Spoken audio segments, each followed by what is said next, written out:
എന്താ വേണ്ടത്? മാഡത്തിനെ ഒന്ന് കാണാൻ വേണ്ടി വന്നതാ. കുറച്ചു ദിവസമായി ഒരു സങ്കടം പറയാൻ വേണ്ടി ഞാനിവിടെ കയറി ഇറങ്ങി നടക്കുക മാഡം. മാഡം ഒന്ന് കനിയണം. ഞാൻ ബാങ്കിൽ നിന്ന് ലോൺ എടുത്താണ് ഒമേഗ വില്ലാസ് എന്നെന്റെ സ്വപ്ന പദ്ധതി പൂർത്തിയാക്കിയത്. ആയിക്കോട്ടെ, എന്നിട്ടിപ്പോ അതിനെന്ത് പറ്റി? പദ്ധതി പൂർത്തിയായെങ്കിലും ഒക്കുപെൻസി സർട്ടിഫിക്കറ്റ് കിട്ടിയില്ല. അത് കിട്ടാൻ ശ്രമിച്ചപ്പോ എന്തോ ചെറിയ അപാകത ഉണ്ടെന്ന് പറഞ്ഞു. അനു, ആ ഫയലിംഗ് എടുക്ക. Okay madam.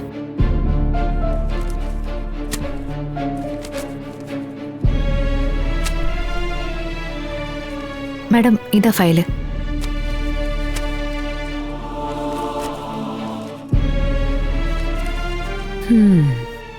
ചെറിയ അപാകതയല്ലല്ലോ മാത്തച്ച. അങ്ങനെയല്ലേ പേര്? അതെ. സർക്കാർ ഭൂമിയിലേക്ക് 2 മീറ്ററോളം ഒരു വില്ലയുടെ പോർഷൻ വന്നു നിൽക്കുന്നു. പിന്നെ നിങ്ങൾ മതില് കെട്ടിവെച്ചിരിക്കുന്നത് പുറമ്പോക്ക് ഭൂമി കെട്ടിയടച്ചോണ്ടാ. എങ്ങനെ നോക്കിയാലും ഇത് നടക്കില്ല മാത്തച്ച. വെറുതെ ഇവിടെ കയറി ഇറങ്ങി നടക്കാതെ ആ മതില് പൊളിച്ചു മാറ്റണം. ഇറക്കി വാർത്തിരിക്കുന്ന വില്ലയുടെ പോർഷനും പൊളിച്ചു മാറ്റണം. അയ്യോ, ചതിക്കരുത്. എന്ത് വേണമെങ്കിലും ഞാൻ ചെയ്യാം. സിറ്റിയിലെ 2 ജ്വല്ലറികൾ എന്റെ സുഹൃത്തുക്കളുടേതാ. അതിന് കളക്ടർ ആണെങ്കിലും മേഡം ഒരു ലേഡിയല്ലേ. ആഭരണങ്ങൾ ഇഷ്ടപ്പെടാത്ത പെണ്ണുങ്ങളുണ്ടോ? ഞാനെന്ന് വിളിച്ചു പറഞ്ഞാ. താൻ വിളിച്ചു പറയുന്നതിന് മുമ്പ് ഞാൻ വിളിച്ചു പറഞ്ഞോ? താനിപ്പോ അകത്താ. വിളിക്കണോ പോലീസിനെ? എന്റെ പൊന്നു മേഡം, ചതിക്കരുത്. അറിയില്ലായ്മ കൊണ്ട് പറഞ്ഞു പോയതാ, ക്ഷമിക്കണം. ഇനി ആവർത്തിക്കില്ല. ഇറങ്ങി പോണം മിസ്റ്റർ ഇവിടുന്ന്. എനിക്ക് വില പറയാൻ വന്നിരിക്കുന്നു. ഇല്ല, ഞാൻ പറഞ്ഞതേ ഉള്ളൂ. ഇനി ആവർത്തിക്കില്ല. I say you get out. പോയി പോവാണല്ലോ.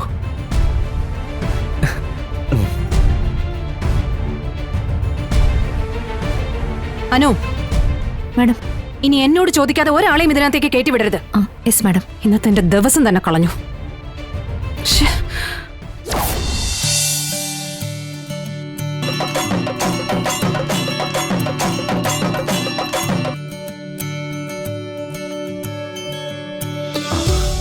ശാലിനി, 10 മണിക്ക് തന്നെ ഓണ പ്രോഗ്രാം തുടങ്ങുന്ന നോട്ടീസില്.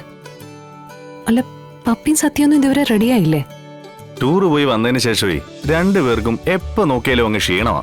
ഞാൻ ഒരു വിധത്തിലൊക്കെ ഒരുക്കി നിർത്തിയിട്ടുണ്ട്. ആ ക്ലബ്ബുകാരനാണെങ്കിൽ വിളിച്ചുകൊണ്ടിരിക്കുക. ഇനിയിപ്പോ എല്ലാ ക്ലബ്ബുകാർക്കും ഓണ പ്രോഗ്രാംസ് ആയിരിക്കുമല്ലോ.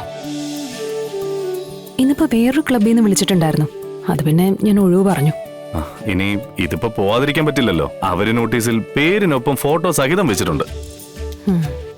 പിന്നെ അവിടുത്തെ ക്വിസ് കോമ്പറ്റീഷനിലാണ് പപ്പിയും സത്യം പങ്കെടുത്തത്. എന്തായാലും അവര് വിളിക്കുന്നതിന് മുമ്പ് നമുക്ക് ഇറങ്ങാം. അല്ല, ഈ രാഗം ക്ലബ്ബ് അത്യാവശ്യം നല്ലൊരു ക്ലബ്ബാ. എല്ലാ വർഷവും ഓണ പ്രോഗ്രാം സംബന്ധിച്ച് കുട്ടികൾക്ക് വേണ്ടിയും വീട്ടമ്മമാർക്ക് വേണ്ടിയും ഒരുപാട് മത്സരങ്ങൾ സംഘടിപ്പിക്കുന്നുണ്ട്.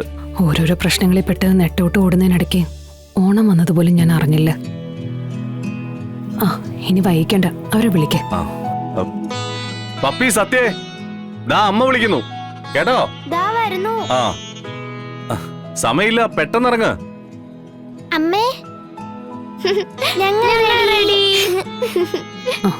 ഈ കറക്കമൊക്കെ അവിടെ ചെന്നിട്ടാവാം. ഒരു ഓണ പ്രോഗ്രാം അല്ലേ, ചെറുതായിട്ടൊന്നും ഒരുങ്ങിയില്ലെങ്കിൽ അതിന്റെ കുറച്ചിൽ അമ്മയ്ക്കാ. അമ്മ അവിടെ ഉദ്ഘാടനം ചെയ്ത് ഷൈൻ ചെയ്യുമ്പോ ഞങ്ങൾ അവിടെ ഓടി നടന്ന് ഷൈൻ ചെയ്യും. ശരി ശരി, വാ.